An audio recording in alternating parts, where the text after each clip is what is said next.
A very warm welcome to the World of Lord Russell podcast talk show. And today's show is Sportsmen, Royalty and Politicians, which captures the life of a charismatic, articulate, sophisticated, unique, extremely talented and intelligent man who's, an acclaimed sports artist, and not just sport either, but artistic brilliance with royalty and politicians too, whose career spans over 70 years. Yes, folks, it gives me immense pleasure to welcome on the show Paul Trevillion. Welcome to the show, Paul. I'm so proud to be on the show. Lord, the man, you are the man. Oh, thank you very much, Paul. Your life is absolutely fantastic.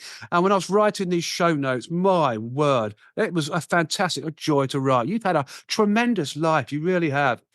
So I'll tell you what, let's start from the beginning, which is always the best place, which is, for the show and for yourself as well. You were born in Tottenham, North London, and from an early age produced artwork for publications like Eagle, whilst I may add, still at school. Quite incredible. An interesting beginning, Paul. Well, what actually happened is that it's like everything else in life, what I've learned is that you can't teach talent. You can teach technique, but not talent. And I know from talking to everybody, and I've talked to them all, I've seen them all, and they all say the same thing. They didn't do a lot at school. Even Stanley Matthews said that to me. He said, I went to Hanley School, but Paul, I didn't pay any attention. Dixie Dean said the same to me. And so did Norman Wisdom. Everybody said the same. And schooling was the same for me. I didn't do a lot at school. I wasn't interested in history. I wasn't interested in geography. I just wanted to draw. It's what I wanted to do. And it was my mother who discovered that I was some sort of an artist because I always insisted on gravy. And my mum used to wonder why, even when I had a dessert, I still wanted gravy. And she used to say, no, you can't have gravy with a dessert. But why do you always want gravy? And I used to show what I was doing with my fingers. And then she looked at it and she said, that looks like our dog. That looks like the horse. That looks like... And my dad said, you're imagining it. It's just your imagination. He's just playing with it. Just leave him alone. He's got to learn to eat with a knife and fork. And I said, no. I think... He said, well, give him a pencil. And so my mum gave me a pencil and I drew the dog. I'm 2. And I drew the horse. And they said, you can draw. You can draw, Paul. And that moment on, that's all I wanted to do. And when Snow White and the 7 Dwarfs came out, I went there and I could not believe, I'm 5 years old, it's 1939. And I couldn't believe the dwarfs, they moved. And I want my drawings to move. I want my drawings to move. And my dad, who was a bus conductor, had left his job when the war broke out. When war was declared in 1939, my father used to go into a grocer's and they said to my dad, look, I'm leaving, John. I'm leaving because it's the war. I don't want to be here in London. I'm leaving. And he said, why don't you take it on? My dad said, well, it's not for me. I'm happy on the buses. He said, but you'd make a great shopkeeper. So my dad did eventually get talked into it. He took it on. And what happened was this. When I saw the dwarfs, I used to draw them all. And my dad said to me, do you realize that the one that they all want, and he had 400 customers, he said, the one they all want is Dopey. So you draw Dopey, and we can sell them, and we sell them at 2p each. And I was doing these drawings of Dopey, one after the other. And my teacher said to me, look, you're a delinquent. You're just not getting anywhere. And I'm wasting my time talking to you. So he said, send your parents. I want to talk to them. So my dad went there and he said, what's the problem? And he said, your son, he's never going to amount to anything. He's completely blank in his head. He's blank in his head. My dad said, how much money did you earn this week? He said, I'm not telling you. What do you mean? Why are you asking that question? Well, if I told you how much he earned, and he told him, he said he earned £30 this week. And that was a lot of money then in 1939. Oh, That it was a lot was. of money. Crikey. From that moment on, I've never, ever done anything other than draw. I've failed every exam. When I took the final one, I failed the 11 plus, failed the 11 plus again. I went to Tottenham Tech to get into the Tottenham Technical School, failed it. And my dad said, why do you keep failing these? I said, because I can't read the questions. And I don't do join up writing. He said, but you can draw. If it's English, draw Charles Dickens. If it's history, draw Henry VIII. I said, I've got it, Dad. I know what you're saying. I'll do it. And I did all these drawings on the back of the paper. And then they called me up at Tottenham Technical College and they said to me, no one's ever answered the questions like this. You've answered the English questions. You've ever drawn the Dickens. It's excellent. It's wonderful. Wow. You've answered the one on history with Henry VIII. Look, why didn't you put down the answers? And I said, because I can't read. And he said, well, don't worry. You can win us a gold medal. And what we're going to do, we're going to teach you to read and write. Oh, that's a fantastic story. That really is. That really is, Paul, an amazing story. And of course, in the early 1950s, Paul, you were a young Spurs fan, we know that, and you had some interesting nicknames too. You were called the Toulouse-Lautrec of Tottenham Tech and the Bear. And you started drawing a regular quiz for Spurs magazine, the Lily White, with one referee question per issue. So firstly, I've got to say this, where did those nicknames come from? And how did you get to write the quiz in the Spurs magazine, the Lily White? Well, I was, my father took me to see my first match. That was in 1937. I was 3 years old. Wow. And he said to me, look, I would have taken you to see the cup match with Everton, but they're playing away and they're not going to win that match. So you have to wait till a couple of weeks for. I said, okay, I'll wait. Because all my brothers, my two older brothers, they went to football and they were all talking football. So they drew 1-1 at Everton and they come down. And on the Wednesday, my father took me to the match and I saw Dixie Dean for the first time. Wow. Couldn't believe when I saw Dixie Dean. What I saw then is so different now. Because everyone roared their heads off. Good old Dixie, good old Dixie. And Dixie waved to them, Good old Dixie, good old Dixie. And when he scored, they cheered. They wanted to see him score a goal. And they were 3-1 up, but they got beat 4-3. And I then did the Dixie Dean story much later on because I got caught up with the Lily White magazine. Now, what I did with the Lily White magazine, what I learned in life is that people like to be drawn. So I said to Jack Solomon, who was the president, he was the president of the Lily White magazine. I said, Jack, I want to see the fight between Randolph Turpin and Sugar Ray Robinson. He said, really? I said, yes, but I'm going to draw you in the Lily White magazine. He said, when? I said, next month I'm drawing you in the Lily White. He said, right. I said, can I have 2 tickets? He said, I'll give you 2 tickets. I went to the weigh-in at Wimble Street and I had a drawing of Randolph Turpin and a drawing of Sugar Ray Robinson. Wow. And I walked up to Sugar Ray Robinson when he had finished talking to the press and I said, can you sign this? And he said, I saw you walk up. What do you do? I said, I'm an artist. He said, well, stick to drawing because when I see you walk up, you've got no balance. You're not going to make it in sport. I said, I know that. Yes. I know that. And then Randolph Turpin was great. He said, look, I'll sign it later. And I thought, well, I'm not going to get that one signed. And, a year later, it came to me in the post. Because I always used to write my name and address on the back of anything, just in case they didn't sign them. And then I'd leave them with them and hope they would send it. So Randolph Turpin did. So that's what I was doing at school. Then I got involved with Lily White magazine. Yes. And there was we'd signed Alf Ramsey. We got him from Southampton. And Alf Ramsey went on to win the World Cup, as you know. But when he Exactly, yes. Tottenham, I did a drawing of him heading the ball. And he phoned the editor, Ralph L. Finn, and said, can you get Trevillion to bring that drawing to the training ground? Because I was always at the training ground. I never did any schooling. Yeah. So I took it in. I said, here, Alf. And I thought he was going to sign. I told all my mates at school, Alf's going to sign it. Alf took it, tore it up. I said, how many times someone's tore up one of my drawings? And Alf said, the higher the ball in the air, the lower the standard of play.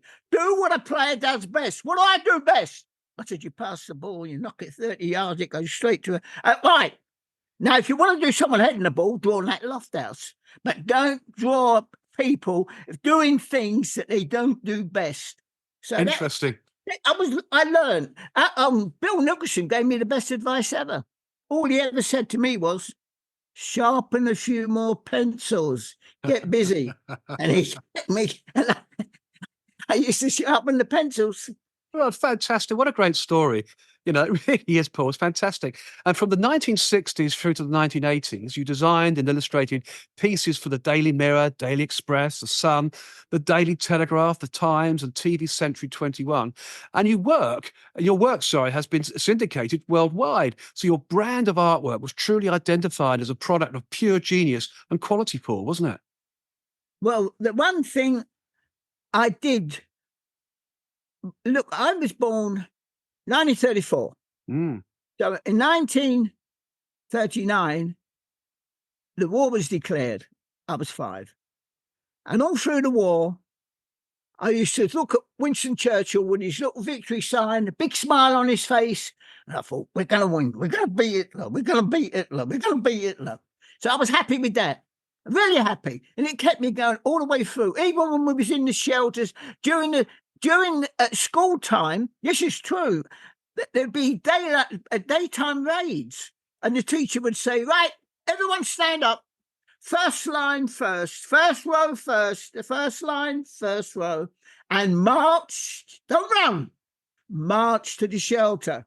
Because you're soldiers without uniforms. Yes. You're soldiers without you. We said, yeah, we haven't even got guns, miss. Don't worry about the guns. You just go to the shelter. So we used to go to the shelter, sit in the shelter, and then you also get, someone would be crying, saying, oh, I heard a bomb then, I heard a noise, I've heard the guns, I hope my house is still there when I go back. Yeah. That was a frightening thing, you didn't know. And then kids would come to school and say, look, I've got some shrapnel. My dad got me this. He's in the war. And look what he's got me. I thought, God, how'd you get that? And then you wouldn't see that boy again because his dad got killed at the front. Yes, so sad. we never said to anybody during the war, see you tomorrow. She may not see him tomorrow. So that's the line you left out. So all this time, when Winston Churchill in 1954 was 80, and the House of Commons and House of Parliament, they got together and they presented him with a painting by Graham Sutherland. And I thought, it's great. And Churchill hated it. And his wife, Clementine, she destroyed it. It was bad. So I thought, that's not right. So the next year, I did a drawing of Winston Churchill as I saw him smiling with a big smile on his face. I thought, that's what I'll do. I did this drawing, and I was working then for Laszlo Honig and in South Audley Street. And we were designing something for Bernard Sunley. Now, Bernard Sunley had a magnificent ballroom. I've never seen a ballroom like all these chairs. And he said to Laszlo Honig, we've got all these chairs and they sit in these chairs too long. And the board meeting should be over. I want it over in 10, 20 minutes. But they still sit there. What can we do to make... So Laszlo said, can make a smaller chair. He said, no, Dad, know that. I said, put pony skin. They said, what? I said, I sit on them ponies when I go to the seaside and it sticks through you. It goes right through your trousers like little needles. Like it. And you all have artificial. And Sir said, I'll have artificial. Yes. And we did that. He said to us, every board meeting is over in 10 minutes now. They get out quick. They don't sit around. So that was good. So I got a good relationship with him. And what I did, Laszlo said, look, Bernard Suddenly, during the war, built a lot of airfields for Churchill, a lot of airfields. And he knows Churchill very well. So if you do that drawing, I said, well, I've done it. Look, you can see it. And Laszlo said, and you got him smiling. No one draws Churchills. I said, but that's how I saw him during the war. He said, right, I'll get Bernard Suddenly. And Bernard Suddenly sent it to Churchill. And then I'm in the showroom. And I'm in the studio now drawing, and then suddenly Rose Honey. Now, she was Rose Rosenberg. That was her real name. And she was Ramsay MacDonald's private secretary. They were Labour. And she was in America on a tour, and Churchill was out of office, and he was on a book. He'd done a book, and he was on there promoting a book. And she said, so she was talking to Churchill on the phone, and she said, look, you got his Churchill's on the phone, just like that. But then she knew him that well. Yes. She gave me the phone, and the voice said, Churchill here. Is that Trevillion? I said, yes. Be at the Bernard Suddenly buildings next Wednesday, 11 o'clock. Oblige. I went on the phone. Wow. So he said, oblige. What does that mean? He said, that's a summons. Yeah, you've got to go. Yeah, we went together, me and Laszlo, and we went. And I saw Winston, and he had the drawing. Wonderful. And I said to him, I can't believe that you like it so much. He said, this is excellent. You've got the twinkle in my eye, and you've got the smile. But I was amazed when you walked through the door. I was expecting someone so much older. I said, well, and I did look very, very young for my age. And he said, look, I tell you, where was you born? I said, London. He said, did you get evacuated? I said, no. He said, so you're a boy from the Blitz? I said, that's right. So he said, I said, but I always knew we would beat Hitler. He said, no, I was the raw. The nation was the heart. That was the heart. And he gave me one bit of advice I've always followed. He said to me, carry on drawing.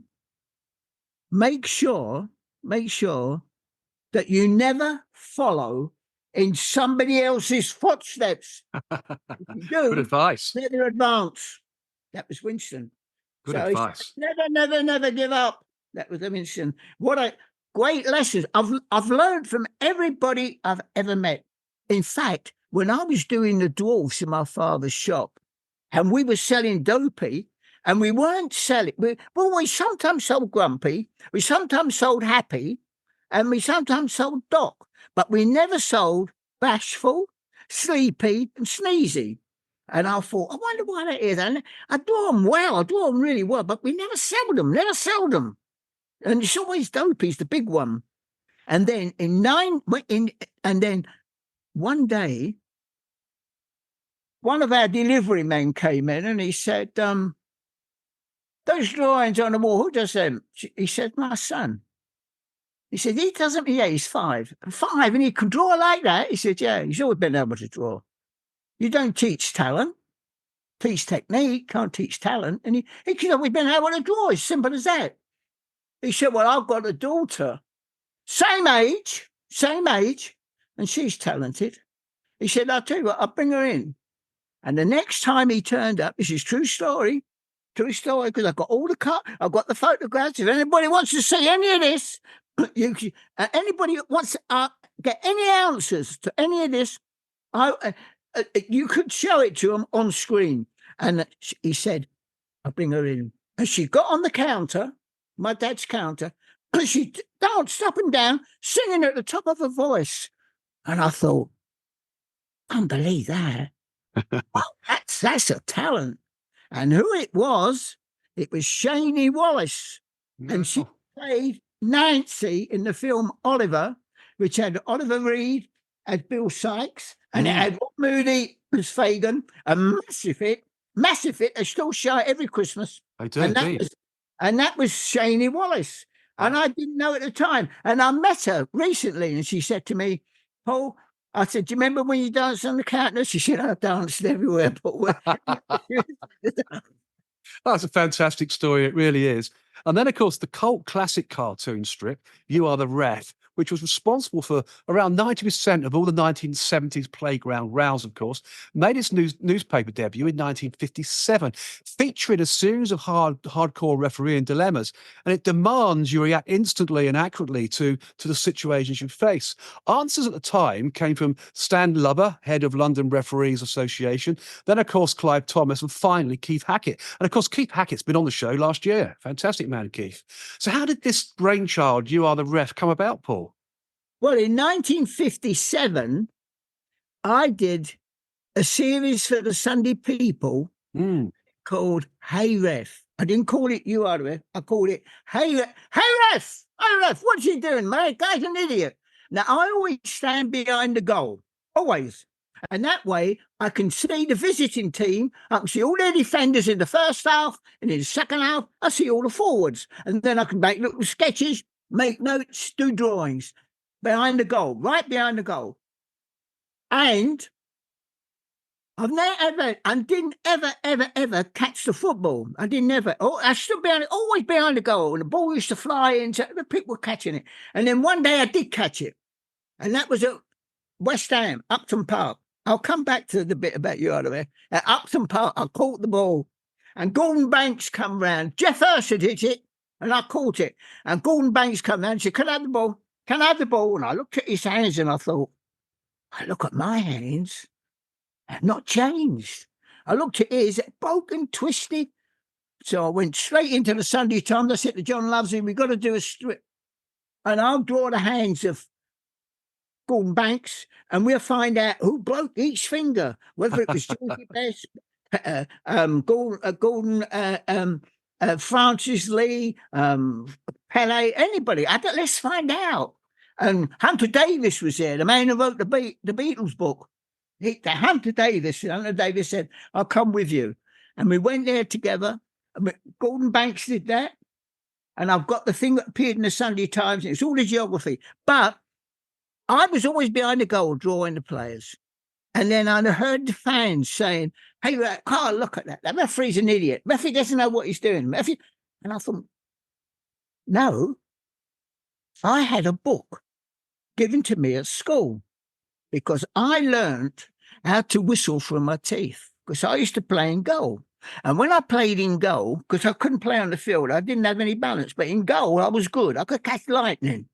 And I'm in goal, this is true, and the people, the teacher was always in the other half, and there was people scoring goals who were offside. And I thought, I've got to. So I practiced all through the cricket, all through the summer. The referee's whistle with my teeth. I used to run out. The forward would come for. Oh, sorry, son, offside. What the bloody hell is that for, eh? The ball up. So Brilliant. They said you mustn't do that when we're playing inter-house matches. You mustn't do that, Paul. But you know you're doing it. Here's a book. Learn the rules. But when we play other schools, you can do it. And when we played other schools, we never got beat. Never got beat because I blew them up. And then whether they were onside or offside, I blew them up. Oh, so, good for you. Behind the goal, I've learned all about. I've got the book they've given me. I've learned that whistle. It's a referee's whistle. And I thought, they're idiots. I know what the rules are. So I did Hey Ref in the Sunday People. And they had to answer the question, what happens if this happens? What happens if this happens? And they had to answer them. And it was so popular that Shoot magazine got onto me and they said, can we have that series? I said, yes, because I agreed to do it for Shoot. When I was at school, I wasn't the greatest. I was good, but I wasn't the greatest. I wasn't Rembrandt then. So what I used to do, they would use my work. And I'd be so glad they'd use my work. I clap my little hands and I think, God, I've used it. Oh. And then they said, can we have it? I said, yes. They said, but we can't use Hey Ref. We can't use that. It's not right. We can't use that. But what we will use can come up with a different name. I said, yes. You are the ref. You be the ref. You are the ref, and give the answer. He said, good, love it. So you are the ref started. And what happened? Stan Lover used to do it. He was brilliant. And then we got the book. He started to do it. I won't mention his name, but they called him the Book. Everybody will know if they know who the Book was. He was the one who blew up when someone scored in a World Cup match and they headed the ball in, but he blew up. And when the ball was left for the corner, it was a corner.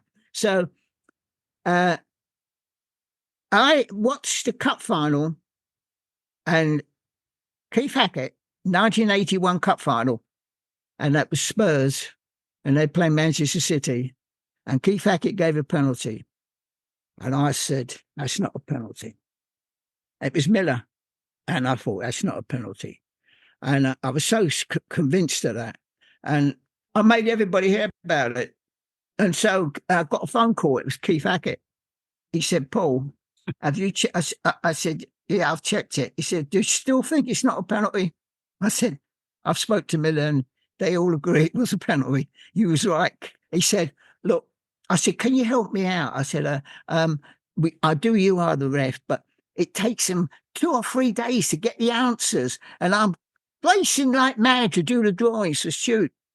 I said, I'll return them in 2 hours. Wow. Better than that. I could tell him on the phone and he'd give the answers straight away. He was the best. He was the best, and he still is. Yes. He was a great referee, wasn't he? And I was so pleased to have him on the show. And of course, I also had Paul Miller on last year too. So some Tottenham, Paul Miller on. Well, he's different class, that guy. Different class. Oh, top man. They're both top guys. You had the best. You had Jimmy Cricket. Jimmy Cricket as well. Yeah, he's been on the show. I've had some great people on, and I got some great stars like yourself, of course, today on the show.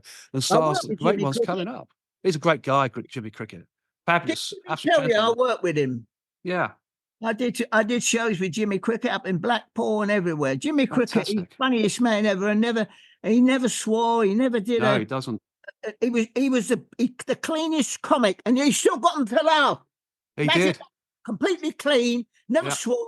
Never did anything off the cuff. It was always absolutely chiseled every line, every punchline right the way down, and bang, bang, bang, bang, bang. Absolutely. I tell you this, when I got into show business, I worked with Norman Wisdom. Now, what Norman Wisdom said, I did 8 weeks, summer season with Norman Wisdom in Torquay. Norman Wisdom said to me, do you know, Paul, as soon as someone becomes a name, as soon as they become a name, they just think they have just to turn up, walk around, walk away. I do much more than that. He said, the other day I was at Arsenal. He was an Arsenal supporter. He said, and they said to me, Norman, could you just walk around the ground? I said, what do you mean? Just walk around the ground? I said, no, I'll tell you what I'll do. And they said, what? I said, well, you watch. He said, I went up to a policeman. I said to him, look, it was a football game, and there was about 3 or 4 policemen there. I said, look, can you get that strap under your chin and just put it here? He said, yes, just below your lip. Yeah. And I could take the hat off then, can't I? Yeah, you take my helmet off. Yeah, of course you can. Right, this is what I'm going to do. I'm going to take your helmet off. Then I'm going to run, and you're going to get these other policemen that were here, there's 4 of them, to chase me. And then when they chase me up, let them I'm pretty quick, but make sure I'm in the penalty box when they all jump onto me, all of them. And then I'll get up, and I'll still have the helmet. And I'll kick it in the goal. He said, brilliant. And the crowd went potty. They would. It was completely off the cuff. How could it be off the cuff, Paul? They got them. You can't just lift, but that's what you do. I never, ever. And he was the best. Norman Wisdom always put on a show. No matter what it was, if he was signing autographs or that, he'd always make them laugh. He was brilliant. He was brilliant. Absolutely fantastic comedian. Arthur Aspie, though. I worked with Arthur. Look, I worked with all the... I worked for Phyllis Rounce. Phyllis Rounce found Tony Hancock. She found Terry Thomas. She found Charlie Drake. She found them all. And she found me. And she said to me, I'm going to get you to work with all the old timers. You're going to work with Arthur Askey next. I worked with Arthur, and Arthur, I said to myself, oh God, I've got to bring him on. I was bringing him on. I'll close the first half and I had to bring Arthur on. So I said, ladies and gentlemen, Arthur Askey, you know he's getting on. So before he passes away, I'm going to get him on. And the crowd went, oh. And I thought, oh, what are he? And Arthur come out. And a big boy, busy little bee, you know, buzz. And he says, I walked off, and the manager there said, Norman wants to see you when you. I said, yeah, I know, I'm off. I know. He said, no, he wants to see you. And next minute, I heard, Trevillion, come here. And I had to go back out. I'm walking out. This is how you learn things. I'm walking out, and I'm thinking, oh Christ, what's he going to say? What's he going to say? And when I got there, he completely destroyed me, brought the house down, everything, Mark, he hammered me to pieces when I come off. And Norman come in my dressing room at the end of the show, and he said to me, we do that tomorrow night. I said, what, exactly the same? It's exactly the same. We do it tomorrow night, and we do it the night after that. We do it for the week. I said, but he said, what was you thinking when I called you out? I was thinking, what's he going to say? He said, I'll give you a lesson. You should have been thinking, what am I going to say? Because you just stood there. You said nothing. Next time someone calls you out, think what you're going to say. Get a response. So these are all the little things that I've learned. I've learned from footballers. I've learned from, I mean, when I was at Tottenham Tech, I didn't learn to read all right. I don't do joint up writing. I can print good. But, and I didn't do history. I mean, when I was at school at St. Francis de Sales, I moved up a class, and the geography teacher there, he said to me, Trevillion. I said, yes. He said, you don't like geography, do you? I said, look, I like to draw, sir, and I don't think it helps me. And he said, what about history? I said, look, you never learn anything new in history. He said, what are you talking about? I said, you never learn. He said, look, Trevillion, you're going to learn geography. Do you know where Australia is? I said, can you walk there, sir? He said, walk? I said, well, do you get a car? Can you get a boat? What is it? I don't know. He said, you fly there, Trevillion, you fly. I said, well, that's the pilot's job, isn't it? I don't know learn what the pilot does. That's a pilot. So all the class laughed, and he said, right, you got detention, Trevillion. And I went for the detention. I'm sitting there, and he said to me, Trevillion, you're lucky today because I'm only going to give you 45 minutes. I said, not an hour. He said, no, because I had to catch a train at Bruce Grove, and it's a 12-minute walk. I said, no, it's not, sir. He said, what are you talking about, Trevillion? I said, it's not, sir. It's 6 minutes. I've been doing that for the last 10 years. It's 12 minutes, and it's a brisk walk. I said, it's 6 minutes, sir. He said, well, show me. So I took him outside, and I showed him all the back ways. How I used to go to Bushcastle Park to play football. I know all the short. And he said, we're here. I can't believe it. We've done that in 6. He said, will you show me this tomorrow? I said, yes, I'll take you and show you exactly how you can do this walk. He said, Trevillion. I said, look, sir, I don't know world geography, but I do know local geography. And I'm great at local geography. He said, you don't have to do it anymore. No more. And I didn't do geography ever again. Fantastic. The back and draw. Yes, which is what you wanted to do. It's great, isn't it? That's all I wanted to do. Look, you can always tell what if someone. I saw a player, and Georgie Best, and I said I worked with Georgie Best, and it was the best way to play football. That's what we call it. It's a series. I've been doing him for 3 months, and I said, George, how was you at school? He said, I never paid attention. All I wanted to do was get out. I always carried a tennis ball in my pocket so I could get out. I could play with it, even if it's just a tennis ball. I had to play, Paul. I had to play. What was you like? I said, And my mum used to say to me, "You've got to go to school, put the pencil down. If your dinner's ready, put the pencil down. Paul, it's time to go to bed, put the pencil down." He said it was the same with me when I was playing football. And I spoke to Gascoigne, I spoke to Pele. They all said the same. The only thing that interested us, we didn't have any outside interests. Yeah, If absolutely. you've got outside interests, and a lot of players have that, they make it, and you think, God, they've done it. They got it. They put on a good salary, and then they get outside interest, and their football or their cricket, Absolutely. whatever it is. In fact, Tottenham Tech did everything to encourage my drawing and my art. I even did their magazines. And when in 1952, I remember all these dates. You see, look at this. I'm 90 years old, and I Young, 90 years young, Paul. Beaver, nothing wrong with the beaver. I'm unbelievably quick. I jump here, jump there, draw this. I'm always working on 4 or 5 different things. That's good. And I'm telling you this, in 52, I went to Mansion House and to get the gold medal. And the Duke of Edinburgh gave the speech. And I listened to it.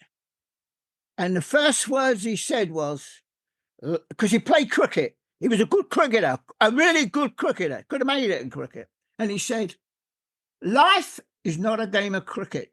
There is no second innings. So give it everything you've got. Right too. There's no second innings. You've got to give it everything you've got. And so when it all finished, I went up to him and I said, I enjoyed the speech. I enjoyed it. I thought it was, he said, what do you do other than, I said, I draw. I draw for the Lily White magazine. I work for the Weekly Herald. You do all it. What do you know about cricket? And I knew Dennis Compton played for Arsenal. So I took a great interest in cricket because of Dennis Compton. I used to follow Middlesex. So I said, oh, I know the England team. He said, name it. I said, you've got Hutton, you've got Edrich, you've got Compton, you've got Evans. That's enough. Name the Australian team. I said, you've got Limwell, you've got Miller, you've got Hassett. He said, that's enough. Draw them. I said, well, it's the Coronation Ashes next year, Paul. Coronation Ashes, you draw them. So I thought, oh, well. I said, look, I did a drawing of you while you was, he said, oh, look, this, I'm sorry. I said, well, will you just take it away? And my name's on back. I put my, he said, all right, he took it away. I didn't think I'd hear anymore. I got a letter from Buckingham Palace. Wow. The brilliant sketch. Loved it. Thought it was great. And that was published. And he got in all papers. And every newspaper got onto me and they said, we would like you to come and draw for us. I went to the Telegraph. I went to the Times and I said, can I draw the cricket? They said, no. We want you to draw politicians. We want you to do a political. I don't want to do a political cartoon, but you did. I said, look, I don't want to do that. But you did. His Royal Highness. I said, I know. You did the Duke of Edinburgh. I said, I know. You got a letter from Buckingham Palace. You'd be very. I said, no, I want to draw the cricket. And it was the Sporting Record got onto me. Yeah. And they said, Paul, we would like you to draw for us a Sporting Record. I said, can I draw the cricket? They said, yes. And I did all the cricketers. And all right through that. And great story. Right, I've got letters. And then, you know, I had a signed Philip. Imagine Philip. That's how he signs the letters to me. Yes. Kept in touch. That's absolutely fantastic. What a great story. And of course, on the subject of people you've met and drawn countless sporting greats that include Pele, Bobby Moore, George Best, Franz Beckenbauer, Jack Nicklaus, Tiger Woods, Michael Jordan, Sugar Ray Robinson, Oscar de la Hoya, and Wayne Rooney. Oh, this is quite a list. But who did you enjoy meeting the most out of all these guys, Paul? You know, probably all of them, I would say. That'd be my response. But any great stories and other stories here too? Look, I tell you this.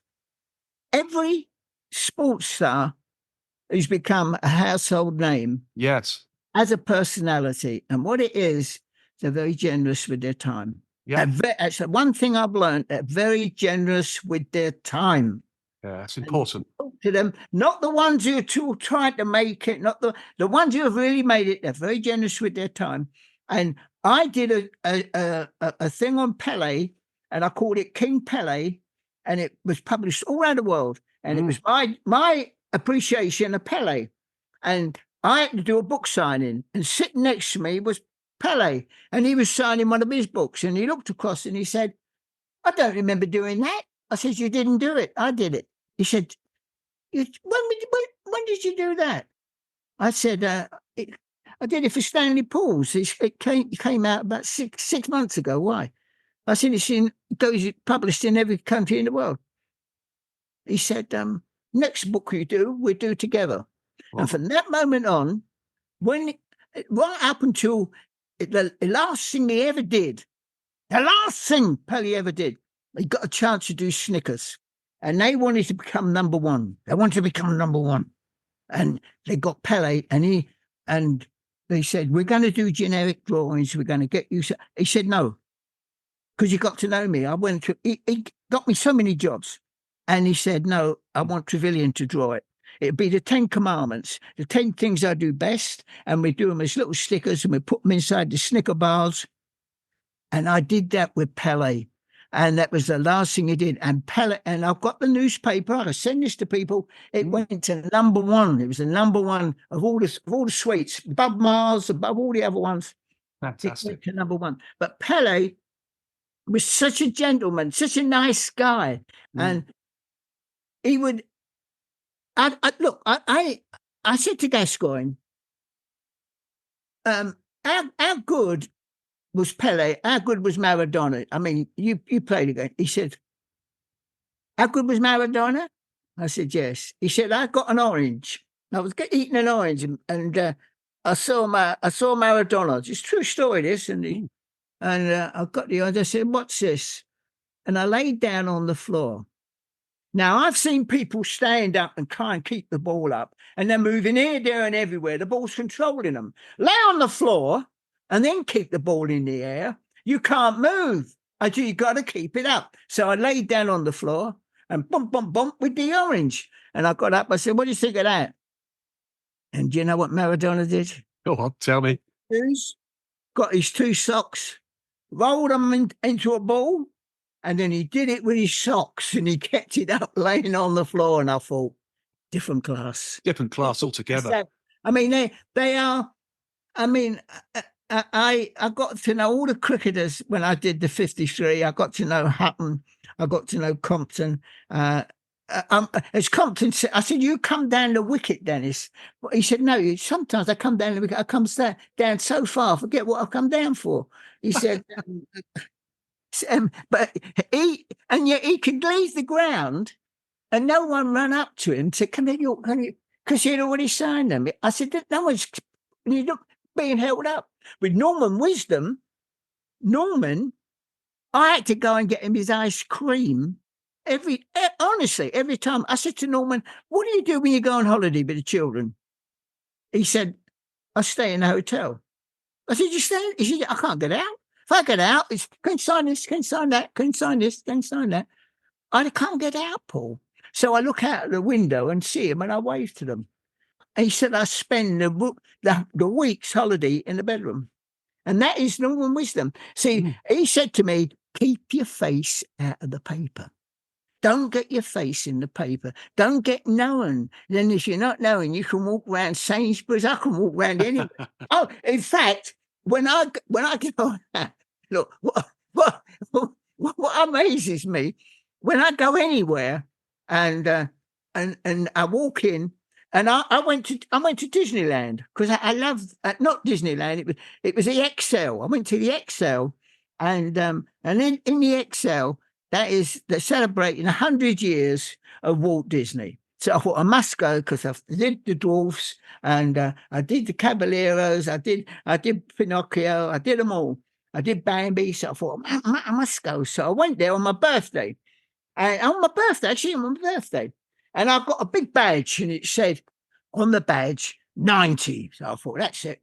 And everyone said, "Oh no, Mr." And I went in there, and I'm jumping about, limping here, and someone come up to me and said, "You got your badge on upside down." I said, "You got your badge on upside down, mate?" I said, "No, I'm 90. You're not 90. If you were 90, and that's what happens to me when I go in anywhere. Well, that's brilliant, isn't it? in there. I mean this. And you see someone, it's all right, love. Don't worry. You just take your time. Oh, I'm sorry. This is the money. And that's all right, love. I'll pick it up for you. And they go out. He says, she's good. She's 80. I said, really? I'm 90. I said, but you, he said, now come on, son, hurry up. They tell me to hurry up. I'm being told to hurry up. I'm 90. Oh, it's an incredible story. Yeah. Oh, look, when I go on holiday, I sit in a deck chair and there's another fella sitting in a deck chair and there's a little boy kicking a ball and it goes over by somebody else's deck chair. It's gone over there twice and the kid don't want to go over there. He says, can you get it? Can you get it for me, Granddad? And he says, I've done my walking, son. I've done mine. I said, I'll get it for you, son. I go across and I get it for him. See, here, here's the ball. He says to me, what? I can't believe that. He said, you just got it. I said, yeah, that's right. I went up and got it. He said, well, yeah, I'm 70. And you've done your walking? He said, yeah. I said, can't believe it. I do a 4-mile power walk every morning. Yeah, and quite right too. I'm up at 4 o'clock. Listen, do you know what happens when you're in bed? That's where you die. Absolutely. That's where you die in bed. Remember that. So get out of that bed. As soon as I wake up, I go straight into the bathroom. Good advice. I look in the mirror, and if I see my reflection, you got another day. You got another day. Make it happen. Make it pay. Get out there and make it happen indeed. And of course, talk about Disney, Paul. You are rated the world's top proponent, really, of comic art realism. And Disney animator Milt Neal said, and I quote, it took 20 Disney drawings to produce the movement Paul Trevillion captures in one. I mean, that's an awesome statement for you, isn't it? Well, I worked with the great Milt Neal. And it was with Pele again. Pele got me the job. Yeah. And Pele, I was drawing Pele. And Milt was drawing the dog and the ball, and he could draw them unbelievable. He was the man. So, and Milt said to me, I said, do you know what, Milt? I used to draw Dopey, and that's my party piece. And I still draw it. I still draw it now.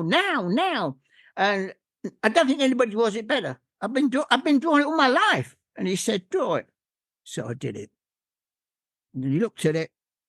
It took me 2.5 minutes, nearly 3. And he looked at it, and then he put paper down. One circle, another circle, bump, bump, bump. Less than a minute.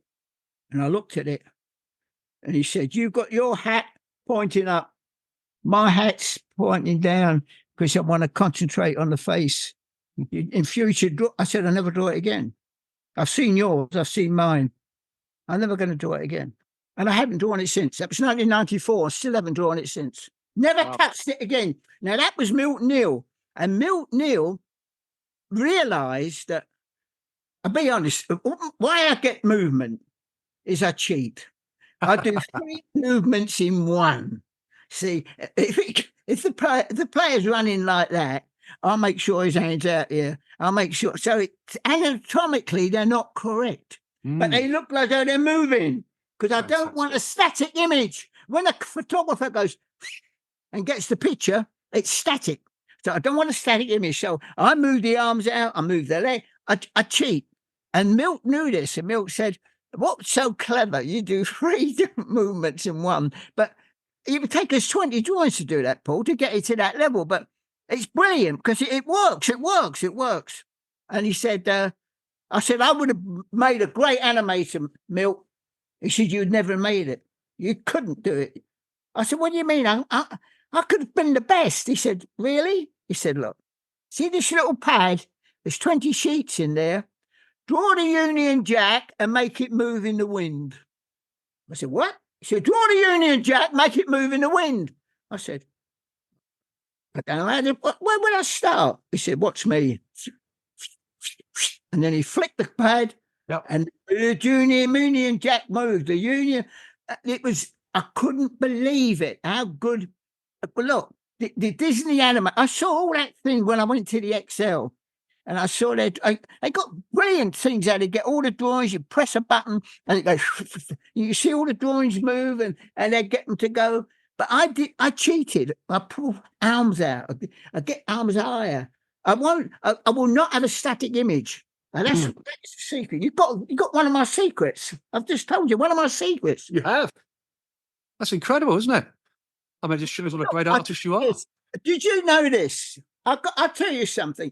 What a surprise. I'm going to surprise you. Go on, Paul. I like surprises. I love this. You're going to love this. I'm going to tell you this. Mozart died at 35.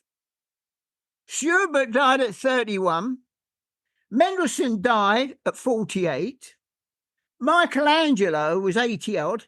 And so were all the old artists. And I got to know Dr. Barova. I went to my doctor and she said, "Oh, Dr. Barova. Dr. Barova can draw. She can draw, but she's known as the Michelangelo of medicine because she can take anything off and you won't feel it." And so I went to see, and I said, "Look, I will give you a lesson in my studio if you do me a favour. You see this little mole here?" She said, "That's benign." I said, "I know, but can you remove it?" She said, "Yes." Sit down. I said, "Have you done it?" She said, "Yes, it's gone. It's gone." Wow. She put little plaster over it. She said, "Give it 3 days, you won't notice it there." Wow. I thought, she's the best. She is the best. She said to me, "Are you worried at confined spaces?" I said, "No, I'm not worried about them." She said, "Right, if I put you and you went to Harley Street," I said, "Yes, I'll send you to Harley Street. And I know Peter Slazenak. Now, he will put you in one of those things. And I just want to know, I know that there's something about an artist who they live forever. Other professions, they don't. Now, why do artists live so long?" And I said, well, the only way I can answer that is because if my wife brings in a cup of tea and drops it, I won't hear it. When I'm drawing, and nothing matters at all. I've got no problems at all. Imagine that. Yeah. All I'm doing is concentrating on doing the drawing because I've never seen a piece of white paper. What do you mean, never seen a piece of white paper? Well, if I saw a piece of white paper, I wouldn't be able to do the drawing, would I? When I look at, if I'm going to draw Paul Gascoigne, if I'm going to draw Stokes, I look at the paper, concentrate, and he's there, and I just draw him. He's got to be there before I can draw him. She said, "You've never seen a piece of what?" "No." She said, "Well, would you go in one of the?" I said, "Yes, I'll go in it." So I went out there, they strapped me in, and they put me in, and they said, "You'll be in there for about 20 minutes, maybe 30. And when I come out, they said, "You're completely clear. Nothing wrong at all." I said, and I went there. This is true. You can check this out. If people want this checked out, when I talk, people say he talks about all these different things. He makes half of it up. I make none of it up. None of it up. No. I was in the London Clinic at the same time as Prince Charles. Imagine that. It's Prince Charles. And they put me in that thing. And I come out. And Peter Slazenak said, "Paul, we checked it again. Nothing wrong at all. You're going to get the Queen's telegram. You're going to go to 100. So there you go. I'm going to be around a long time. And I hope so.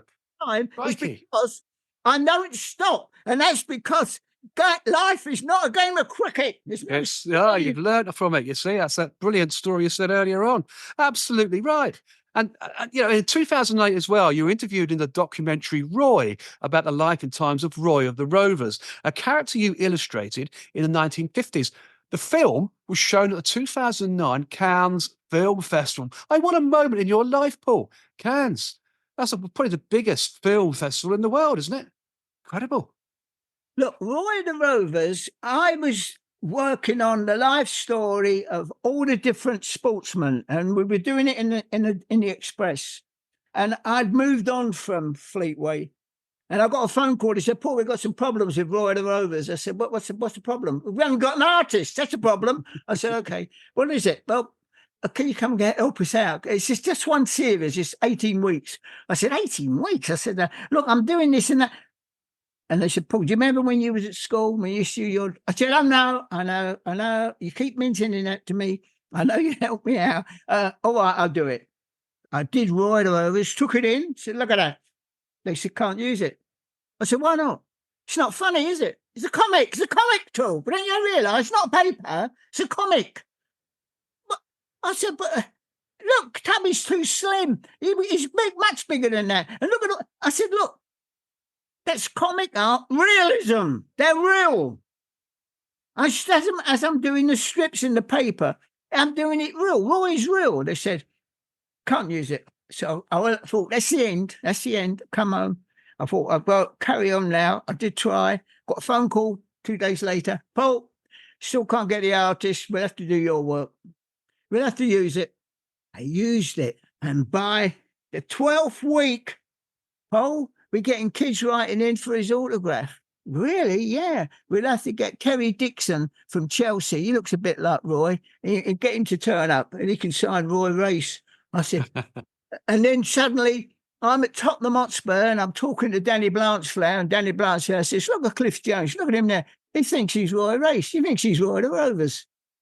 And I thought, it's catching on. It's catching on. And it's still, look, I said to them, if you let me draw him in comic art realism, I promise you, a man who never lived will live forever. They said, you believe that? I said, yeah.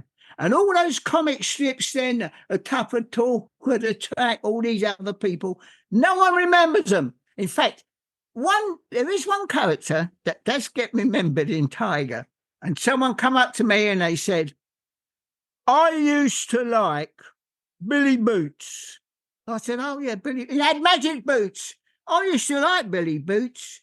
What happened to Billy Boots? I said, I didn't draw him. And he said, what? I said, I didn't draw him. If I'd have drawn Billy Boots, he'd still be around now. But I didn't. I did Roy Race. I did Roy the Rovers. That was the one that's gone. He's lived forever. They even use it now when they're talking on television. When someone scores 3 goals or someone does something sensational, they use the name Roy Race, Roy the Rovers. He's a legend. I watched Talking Pictures. And I watched Talking Pictures, and the man today said, and we're going to have on the Beverly Hillbillies. And I'm listening, and he says, and do you know that that the man who played the old lady, the granny, she was 60 when she got the job, and she became a major star. And the guy who played Clampett, he was and I'm listening to it, and I'm thinking, I did that. In TV 21. I'm working for Eagle, remember? I'm working for Eagle. I was clever here. I did Can You Catch a Crook? And I used to leave 3 clues and they had to find out what they were. And I was doing, and then suddenly I loved Eagle. I loved it. And I said to them, there's a new magazine coming out. It's TV 21, TV Century. I said, it's going to be big. I said, and they're using the television characters. Going to do Burke's Law, they're going to do this, going to do that. And they said, no, we don't want to do that. No one the kids watching television. We want them to go out and exercise and do this and that. I said, no, but it's going to come out. And they said, well, look, it will not be successful.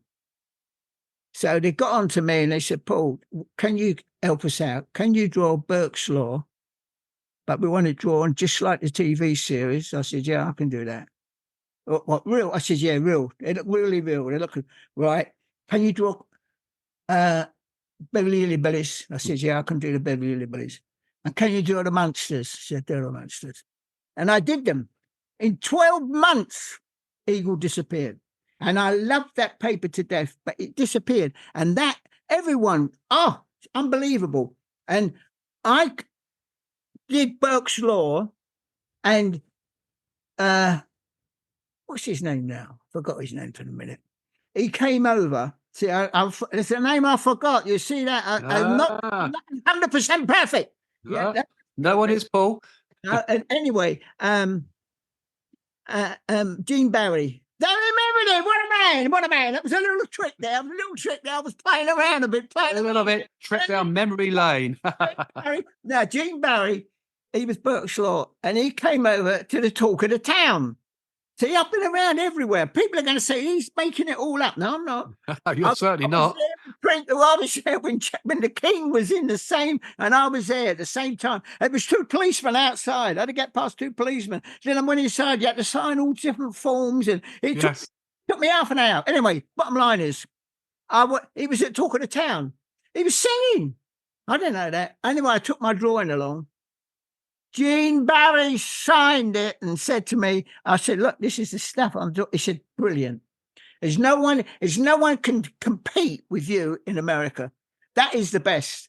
You've got me. That's brilliant, brilliant. And he went all the way through it. And that was what I was doing in TV 21. So you see, I never, the one good thing about me is I never let them use my picture. Every contract I've ever signed, I can only use my picture twice. I only use it twice. Throughout a year, as a year's contract, I only use it twice. And that way, no one knows Paul Trevillion. And I never, ever, I can't say, I'm like a doctor. I studied and studied and studied. I admire doctors. I admire anybody who studies and studies. I admire pilots who get into, how they ever do that, I don't know. I was born with a talent. And it's the same as footballers. It's the same in sport.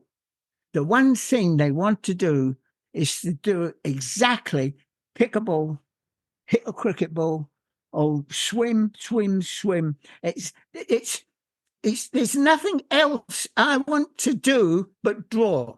And so I can't claim I never once think, oh, I'm a bit special. I'm not. I was born. I could draw when I was 2. It's never changed. I've got a pad there. I look at my drawings when I was 7. Look at my drawings when I was drawing Orson Welles, when I was drawing Bing Crosby, when that was all on the films. I look at them and I think, God, what happened to that artist? What happened to him? He was good. But you change. You do change. My work is much different now to when I was there, but I look at that. I look at my one of Sugar Ray Robinson.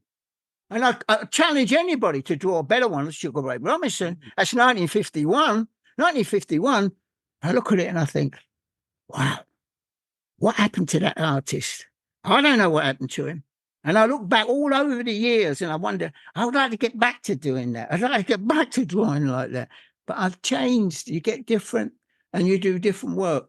Yeah, life changes. I'm a happy man. You are. I'm happy. And I want to say to everybody who watches this program, whatever you want to do what, and I saw Walt Disney had it. Forget the talk. Just do it. Do it, exactly. And to be honest as well. Look, I do talks at schools, motivational talks. Yes. And the last one I did, I'm standing on stage and someone says, I says to them, what do you want to do? And he says, I'd like to be an author. I'd like to write some books, but I've written 20 books. You've written 20? Yeah, I've done 20 books. Oh, that's great. Well, what do you want to do? I'd like to be a singer, but I'm not going to get a record deal with them, am I? I've got 2 record deals. I've got one with Decca. I met the Rolling Stones when they were at Decca. Yes. Oh, you did 2 record deals? Yeah, that's right. I've got 2 record deals. Oh, what do you want to do? Oh, I'd like to be in show business, and people think I'm funny. I said, well, I did Summer Season in Norman Wisdom. I worked with Thomas Cooper. I worked with you name them. I worked with them. I said, well, I can't believe that. I mean, I worked with Vince Hill. I mean, Vince Hill. Listen, there's people out there now. What upsets me? I'm with Vince Hill. He sang Idle Swine, whatever it was, and I'm there with him. And he says to me, listen to that person sing before I go on. What a voice. He's hit a couple of notes I can't hit. This is Vince Hill. I said, I can't find out where he is. So I went out, and when he come off stage, I went to the table he went to. He was sitting there with his wife, and I went straight up to him and I said, see what you just did? And Vince Hill heard it, and his wife looked at me and she said, don't start talking about his singing. He's a plumber. I said, what does that mean? It means that he earns £400 a week. And he doesn't need to go up there to sing. He was on 4,000. Think about it. Oh, absolutely. And that's it. There's people out there, and all told, Cassius Clay said, when I get in the ring, I know there's someone sitting in that audience who could beat me. Mm. And he's never got out. He's never believed. And that's why Walt So Disney, true. it's true. People, look, Yes. I know that as well as I draw, there's someone who can draw much better than me. And I know that. I accept that. It's just that I've lived all my dreams, whatever I wanted to do. And now when I see people putting like that and they split their hands and I'm thinking, I was the putter nutter. I was the putter nutter. And I thought, no, I can't draw. Putting's a straight line. I did the Pete Alice book. I said, Alice, why do you miss putts? He said, Paul, every putt's a straight line. It's the green. It's the rolls on the green that turn it into the hole. But every putt's a straight line. I said, but you can't do a straight line. Michelangelo never did a drawing with his hands together. I said, I'll do that. Boom.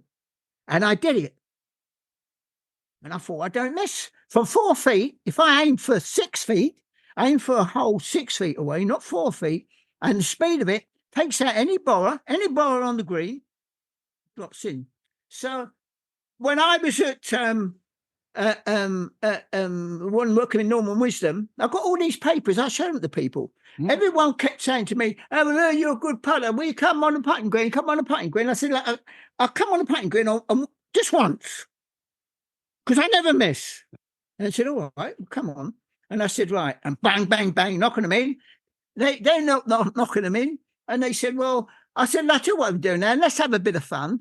You got a £5 note? Yeah, but I'll put it down. And what about 4 feet? I said, no, let's make it difficult. Do it 6 feet. Because that was the hole. And then I just patted up and the ball rested on that note. And I picked up all the money. Wonderful. Never asked me to come on the putting green again. And I had a video in America. Listen to this. I have video in America. I can show this to people on the back.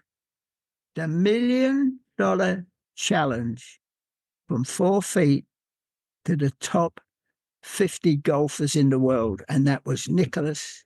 That was Player, Palmer, Tiger Woods, you name them.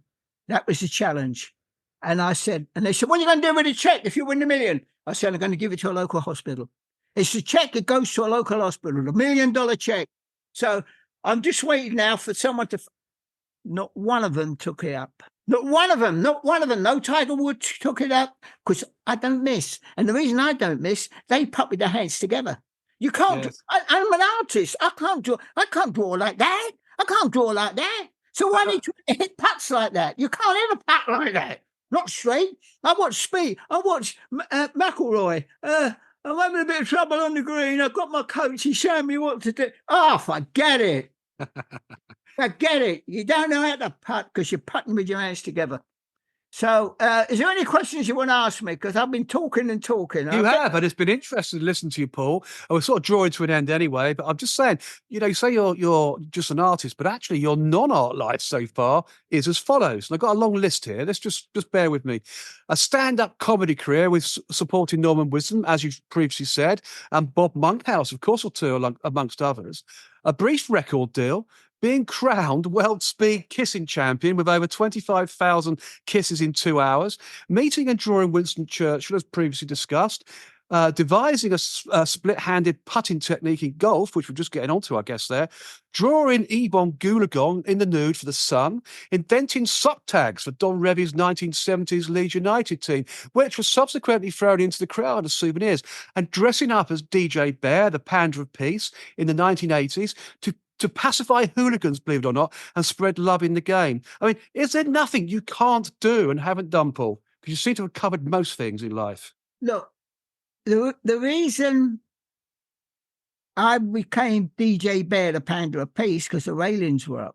And I came from America and I saw the railings and I didn't want them to come down. And I thought, and they said, I know it's the hooligans, they're going to jump on the pitch. I said, no, the football fans. I mean, look at the football fans at Bournemouth the other day. They sent money to the Luton fans so they didn't have to travel there twice and spend money. Yeah. They paid the fare for them to come for the second time because the game was postponed. But the bottom line is that I went round and the police said to me, when you shake hands, when they put their hand out, knock it away like that. Look as though you're shaking hands, but you mustn't do it, because if you shake their hands, they'll pull you in the crowd. I said, why would they pull a panda in? I said, I spoke to Colin Moynihan. He was in the Ministry of Sport. Maggie Thatcher backed the bear. Maggie Thatcher was the smart one. Maggie Thatcher was no mark. She said to me, look, what we will do, Paul, what you've said is very interesting. You get a panda and you're going to, I said, yes, I went to Panda Drinks. And I said to Panda Drinks, how would you like a mobile advertising board going right around the ground? How would you like that? And they said, well, that's good. That sounds good. Yeah, it's going to cost us a lot of money. I said, no, it's going to cost you nothing if you sponsor the bear. I said, well, what are we doing by sponsor the bear? I said, how many of your panda pops you sell in the, so we don't have them in the ground, they won't have them. I said, they will after I've been round. They said, well, I said, I want 5 lads. And 5 lads have bags. Got to be like newspaper bags, big bags. Because I want to make sure that on every bag, one's got a P, one's got an A. Panda. I said, that's right. And then the 5 lads walk around with these bags. This is the panda, isn't it? That's your advertising. Like it. And what they're going to give away. And I was doing the Panda Club in Match magazine. So I said, they get out Match magazines, that promotes Match magazine. I've been to Panini. Panini want me to give out one of their stickers with a book, so the kids stick in the first 5, and then I'm going to get the rest. And that, what, we love it. We do it. And what happens with the drink? I said, well, when the kid gets a drink and he drinks it down, the little boy says, I want a Panda drink. Go and get me one, Dad. And I guarantee, once we leave, they will order the Panda drinks in. He said, it works. So that's what I did. I had to get it, I had to think it out. See, every idea, if you sit down and work out a way you want to do it, not how other people want to do it, how you want to do it. So whatever it is, when I was a world speed kissing champion, I was at a thing in Cleveland, Ohio, with Dennis Goodwin and a couple of others, and a girl come up. She said, my partner won't do this kissing. And they got right through to the final. And I said, oh. And she said, will you do it? And she said, I asked everybody. And she come to me last. She said, well, what about you? And I got up and I looked at her and I said, take your shoes off. She said, what do you mean take my shoes off? What have we got to take them off for? What's that going to do? She said, you're taller than me. That makes you be the same height. So there's no neck stretching. Because I've been looking at some of the couples, some are much taller than the girls. So they're going to do a lot of neck stretching. And she said, right. And what's the rules? Well, we have to hold elbows and we mustn't touch. Okay, so we hold elbows. And what we do, you kiss for the first 5 minutes, then I kiss for the next 5. But that's cheating. No, it's not. It's winning. It's winning. Absolutely right. That is it. So it is. You have to think. I was thinking while I did it. Yes. So whatever you want to do in life, if you want to write something, don't think, oh, I can't write that. I'm not the best. I can't. I get so upset when I talk to people when they said, "Oh, you can draw. That's excellent." Yes. Yeah. Well, who wants it? What do you mean who wants it? Just do something that people want. Exactly right. Yeah, but they're not driven. You've got to be not driven. You're quite right, Paul. So, Paul, what are you planning now for the future, be it art-related or something completely new? Anything for the future for Paul Trevillion? Look, what I'm doing now is beyond your imagination. First, wow. The Winston Churchill, it's his 150th anniversary of his birth. So for the first time since 55, the Churchill drawing will go up for sale. Wow. Hold the drawing.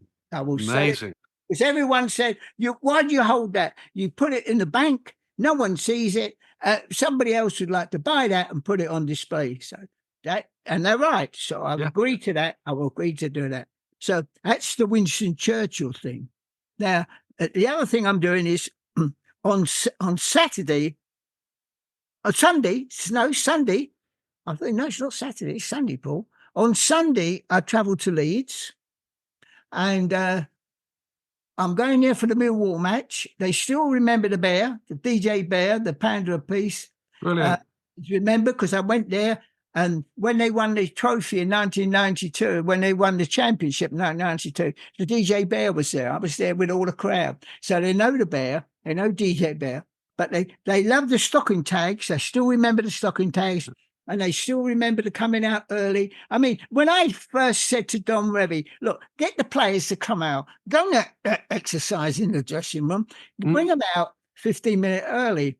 He said, all right. And as soon as they did that and they came out, because I said, I want people to see how fit they are. Get Les Cocker to work out a routine. Bring out 12. Get the 12th man, the sub. And then 4 go that corner, 4 go that corner, 4 go that corner, 4 go that corner. Then they come and meet.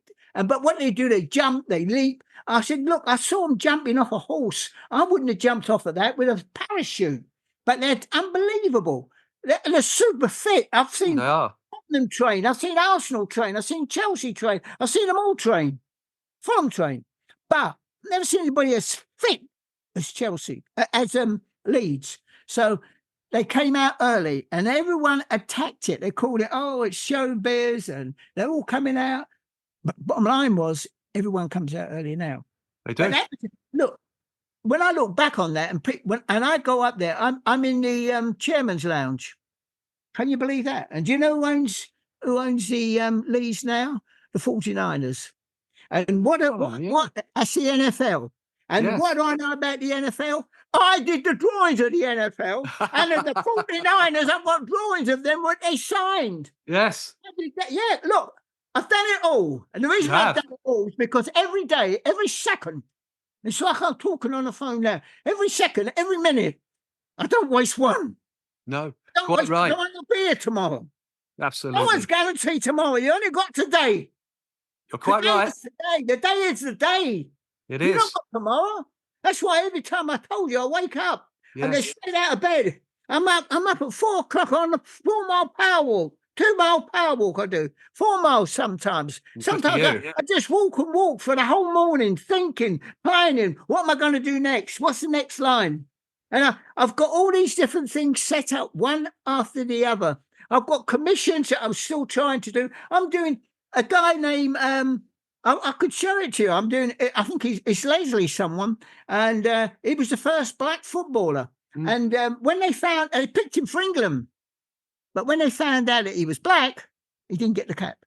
That's shocking. Imagine that. It's shocking. I'm drawing him. Oh. I've just finished drawing Strachan. And that's for the people at Ellen Road. Yes. I know the players. I'm doing a documentary for Eddie Gray. And that's all about, because I said he could play on snow and not leave footprints. That's his balance. He had that good balance, that good a balance. He was a great player. There's no doubt about that. But look, I don't profess to be anything more than someone who can handle a pencil. That's all I am. I'm nothing more than that. I'm someone who can handle a pencil. But I've always believed in Paul Trevillion. I've not listened to the doubters. Never, ever. Never do that. That's what Milt Neal told me. Yes. He said, Walt Disney, no matter what they said, you can't do Disneyland. It's going to be a flop. Who's going to go there? He said, everyone will go there. The grown-ups will bring the children, and then the grown-ups, all the rides, all the things, you bring back all their memories, Mary Poppins, all those things. And that was Walt Disney. And Walt Disney always said, it's not the talkers, it's the doers. It and is. a lot of people I know, I talk to them and say, I'm going to do this. I always say to them, do it. Do it. And they say, well, I'm thinking about it. I said, start tomorrow. Yeah, now. Start tomorrow. Exactly. Get up and do it. That's what you got to do. That's life. You've got to get up and do it. Absolutely right, Paul. Fantastic. And I've just had a quick look at the clock. We're well over an hour, which is brilliant. About an hour and 20 minutes, because your story is so brilliant. It's lovely. But as always on the World of Lord Russell podcast talk show, we could talk forever, Paul, and I know you could too, about your life and amazing life in publishing, photography, as a distinguished and revered writer covering sport, royalty, and, of course, politicians. It's been a huge pleasure, as always. And as always, the pleasure is all mine. And of course, the show's audience when this podcast is released on the World of Lord Russell podcast talk show and the Lord Russell Baker TV, YouTube TV channel. So thank you, Paul. Ladies and gentlemen, I'll give you Paul Trevillion. Absolutely fantastic story. Really is. Stay on for a while, Paul, and I'll just close down, introduce the next guest, and just have a quick chat afterwards, if you don't mind. Fantastic. So the next episode on the World of Lord Russell podcast talk show is Hellraiser by the Menace, where my special guest will be Dennis Priestley, who is an English former professional darts player. Dennis won 2 world championships and was the first player to win both the BDO and WDC, which is now the PDC, of course, world championships in 1991 and 1994, respectively. Dennis was nicknamed the Menace after the Beano character Dennis the Menace, and reflected this by wearing a red and black Dennis the Menace shirt and using red and black flights. Quite brilliant. What a story this will be, as Dennis Priestley is one of the world's true darts characters. And of course, I first met him, Dennis, of course, in Tenerife in January 2018, when John Lowe introduced me to tennis. A great story. So another exciting show to look forward to on the World of Lord Russell podcast talk show, available, of course, on all podcast media platforms and the Lord Russell Baker YouTube TV channel. And, of course, I'm looking forward to seeing you all on the inside. So until then, it's au revoir from him and au revoir from me.